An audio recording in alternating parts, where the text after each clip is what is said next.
जहां पर एजेंट ने अपनी स्कोप ऑफ अथॉरिटी के अंदर काम किया है, प्रिंसिपल ने एजेंट को बोला जाके मेरी कार 2 लाख रुपए से ऊपर बेच के आ, तो थर्ड पार्टी के साथ में वो 2,25,000 रुपए में बेच के आ गया।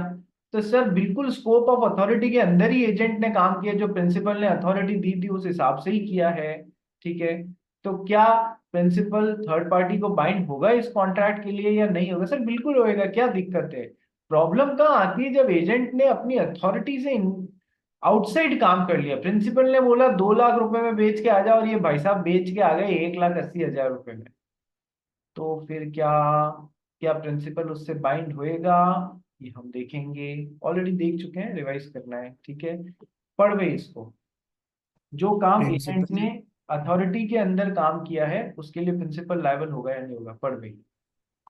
Principal is liable for the acts of agents which are within the scope of his authority.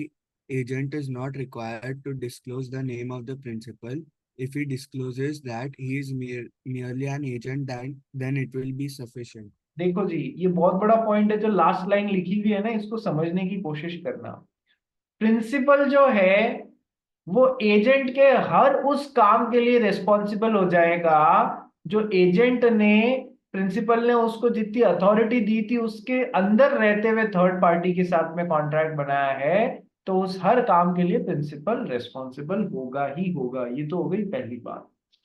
अब सर सेकंड बात क्या है, कई बार एजेंट जो है थर्ड पार्टी को पूरा डिस्क्लोज नहीं करते हैं। क्या?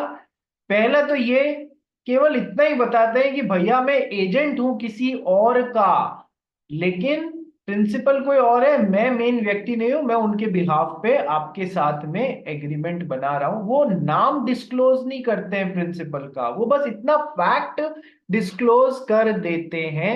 वो बस इतना सा फैक्ट डिस्क्लोज कर देते हैं कि भैया मैं एजेंट के तौर पे काम कर रहा हूं, वो भी सफिशियंट है। प्रिंसिपल का नाम डिस्क्लोज करना जरूरी नहीं है, प्रिंसिपल का एग्जिस्टेंस डिस्क्लोज कर देना जरूरी है कि मैं तो एजेंट जैसे काम कर रहा हूं। ठीक है, हाँ, लेकिन यदि उन्होंने ये भी नहीं बताया थर्ड पार्टी को कि पीछे वो किसी प्रिंसिपल के बिहाफ पे काम कर रहे हैं, तो फिर अब थर्ड पार्टी को यदि गला पकड़ना होगा तो किसका ही पकड़ेगा यार, एजेंट का ही तो पकड़ेगा। ठीक है, लास्ट लाइन का मतलब समझो। पहली लाइन तो ये है, प्रिंसिपल एजेंट के द्वारा किए गए सारे कामों के लिए जो उसने अथॉरिटी के अंदर किए उसके लिए रिस्पॉन्सिबल हो जाएगा थर्ड पार्टी के साथ में। ठीक है, agent is not required to disclose the name of the principal.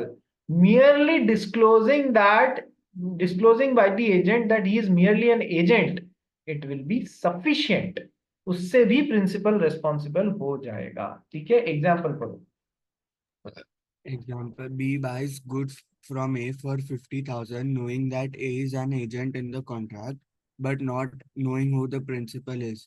A's principal P is entitled to claim from B price of goods. ठीक है, इतना जरूर डिस्क्लोज कर दिया कि सर प्रिंसिपल है पीछे बैठा हुआ, नाम भले ही नहीं बताया, तो फिर जो प्रिंसिपल है वो गुड्स की प्राइस थर्ड पार्टी से वसूल सकता है, वो खुद भी लायबल होगा उन सारे कामों के लिए। Next. Suppose in above example, B had a right to recover 10,000 from A, but now B cannot claim set off of this amount from money payable to P. देखो, suppose in above example B ने क्या 50,000 रुपए का goods ए से खरीदा। ठीक है, पता था कि पीछे कोई प्रिंसिपल है, बट कौन है ये नहीं पता था। तो सर अब प्रिंसिपल ने माल बेचा है तो उसका राइट हो जाएगा थर्ड पार्टी के साथ में माल वसूल का पैसा वसूलने का। लेकिन अबव एग्जाम्पल में sir B buys goods from A for rupees 50,000। ठीक है, B had a right to recover 10,000 from agent, but now B cannot claim set off this amount from money payable to B. बता दिया ना पीछे कोई principal है।